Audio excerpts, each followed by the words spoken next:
从男主到配角都是青春洋溢的艺人，香蜜要怎么走红？现金花在装修上，曝光靠杨紫。离开香蜜沉沉烬如霜钟润玉的工作，当然是白敬亭最感慨的选择。不过好在罗云熙占尽优势，一般没人能压得住演技爆棚的杨紫。当年香蜜沉沉烬如霜不仅让杨紫成为了仙侠虐恋的代表，还让罗云熙凭借润玉这个角色被大家熟知。不过这真的是白敬亭的功劳，不管怎么说，他都是润玉第一申请人。不过这前后，白敬亭被不止一档节目打动天盛长调的掌门人还为他献上了平安祭。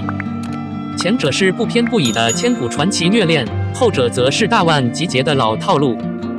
继续最后一个选项。随后，白敬亭最令人难忘的穿搭出场就交给了天盛龙旋律。和真正有决定权的白敬亭相比，罗云熙有演润玉的选项，这可费了一番功夫。在激烈的角逐中，经过3选1，真正在那个时候战胜了传奇，赢得了可爱无望的润玉。为了这份来之不易的工作，罗云熙老老实实的把润玉塑造到极致，尽管他的性格被设定为崇拜。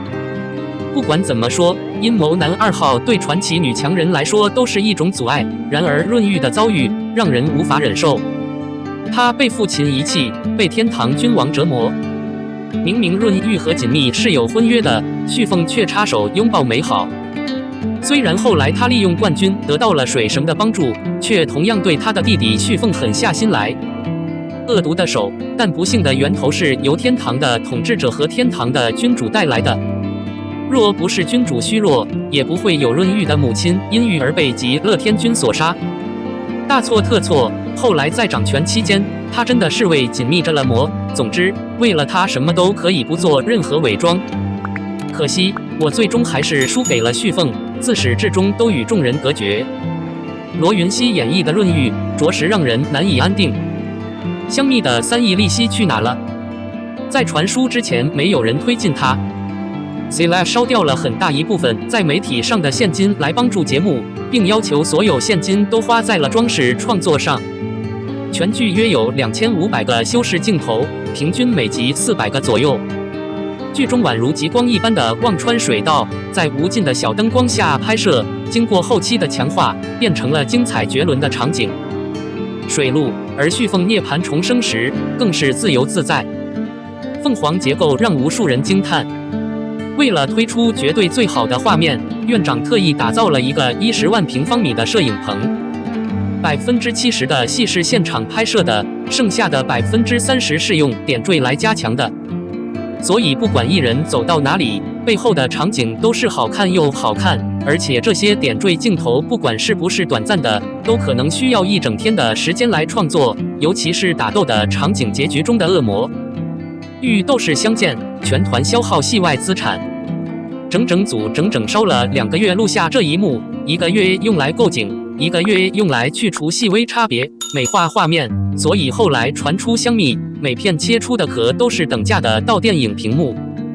无论如何，近乎精彩的装饰还要花费整部剧70%的资产，所以导演在挑选艺人时可能有一个规矩，那就是只选对的，不选贵的，就凭事实钱包不允许他脚踏实地。所以不管是男主还是配角，都是18线后的文艺青年。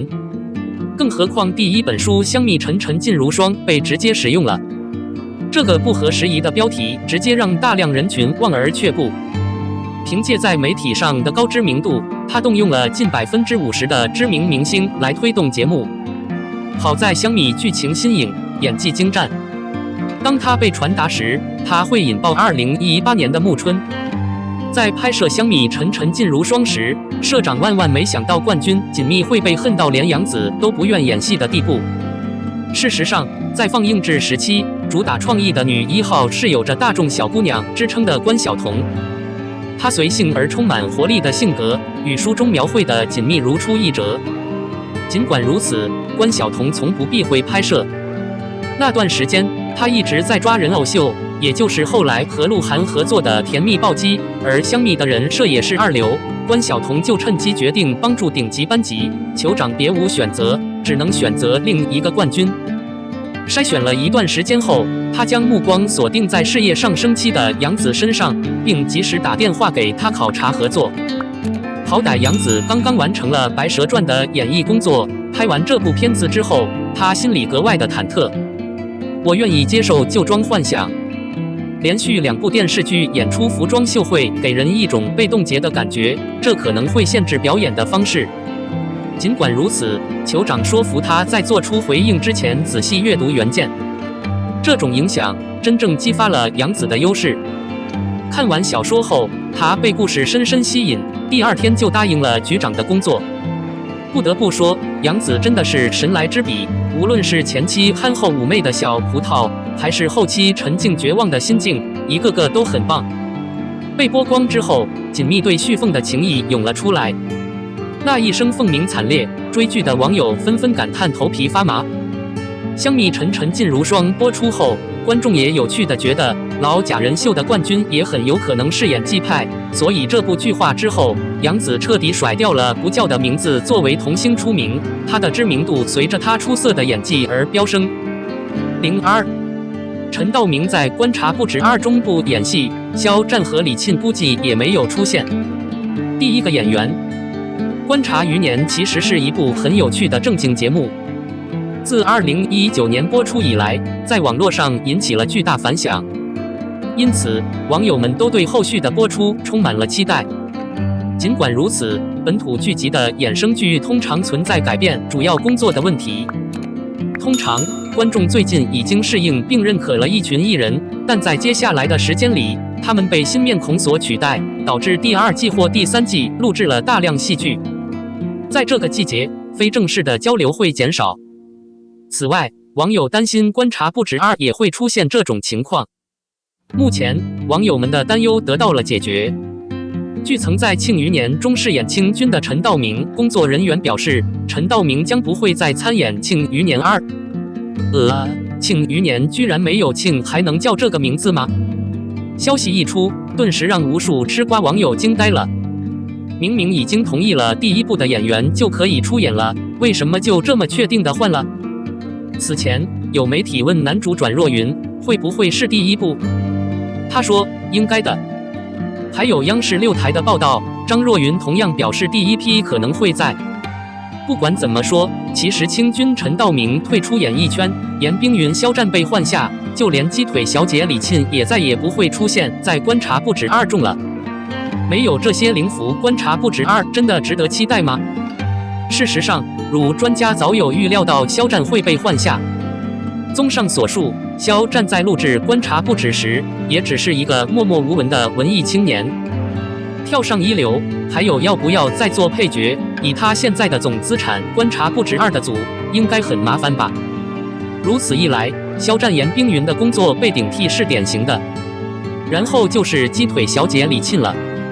那时候，李沁可以说是《庆余年》中几个不会认错的角色，大家都觉得她会继续出演《庆余年2》。然而出乎意料的是，刚开始《庆余年2》权威报道却没有艾特李沁，说明李沁再也不会出现在《观察不止2》节目中了。不知道会找哪位艺人来演冠军呢？